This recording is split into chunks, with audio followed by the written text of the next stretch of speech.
Rangkuman kelompok 6 dengan materi esensi dan urgensi Pancasila sebagai dasar negara. Esensi Pancasila sebagai dasar negara. Nah, kita harus tahu dulu apa itu yang namanya esensi. Esensi itu adalah intisari sebagai dasar negara.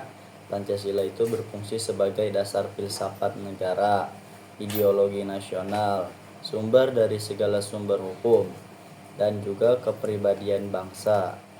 Nah, urgensi Pancasila sebagai dasar negara. Nah, kita harus tahu juga yang namanya urgensi adalah alasan mengapa penting dan mendesak Pancasila.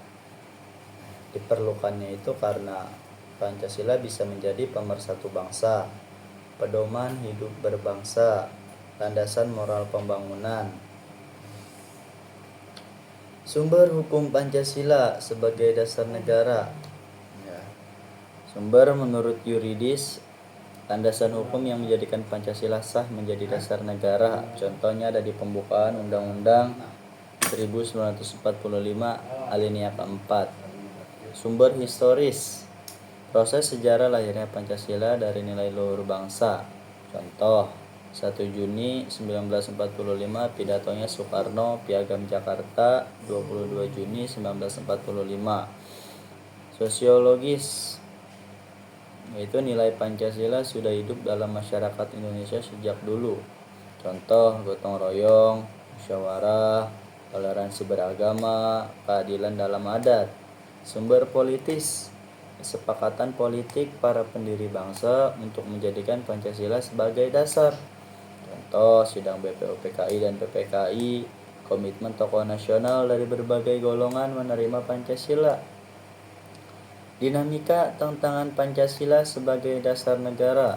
Tantangan internal, pertama itu ada radikalisme dan intoleransi yang ingin mengganti ideologi. Kemudian ada KKN, apa itu KKN? Korupsi, kolusi, dan nepotisme yang merusak sila kelima. Dan yang ketiga ada kesenjangan sosial ekonomi antar daerah maupun antar kelompok. Yang keempat, individualisme dan lunturnya gotong royong.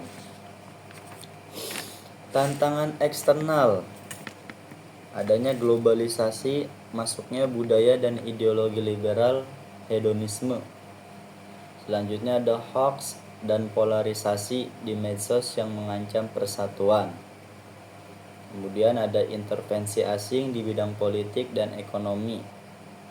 Selanjutnya ada perang proksi dan benturan ideologi global.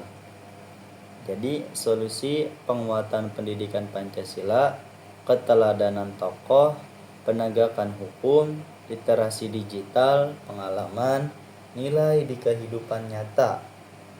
Nah, kesimpulannya adalah Pancasila wajib jadi dasar negara karena bersumber dari nilai luhur bangsa, disahkan secara hukum dan politik, dan urgen untuk menjaga persatuan serta jati diri di tengah-tengah banyaknya tantangan zaman.